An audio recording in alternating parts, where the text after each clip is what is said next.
రావణ సంహారానికి అసలైన బీజం పడింది ఈ ఘట్టంతోనే. శూర్పణఖ ద్వారా కథ నడిపించేందుకే శ్రీరాముడు ఈ ఘట్టాన్ని నడిపించాడు. శూర్పణఖ స్వయంగా వెళ్లి రాముడి శౌర్యం, సీత సౌందర్యం గురించి చెప్తేనే లంకాయుద్ధం జరుగుతుంది. అందుకే విష్ణువు ఈ కథంతా నడిపించాడు. ఇక ఖరదూషణులు 14,000 మంది రాక్షసులతో రామలక్ష్మణులున్న పంచవటి ప్రాంతం మీదకు యుద్ధానికి వచ్చారు.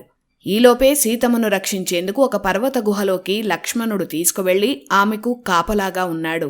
రాక్షసులు తమ ఆయుధాలు పట్టుకొని అరుస్తూ దుందుభులు మోగిస్తూ శ్రీరాముడిపై యుద్ధానికి వచ్చారు. శ్రీరాముడున్న ప్రాంతాన్ని రాక్షసులు చుట్టుముట్టారు. ప్రళయాగ్నిలా శ్రీరాముడు ధనుర్బాణాలు తీశాడు.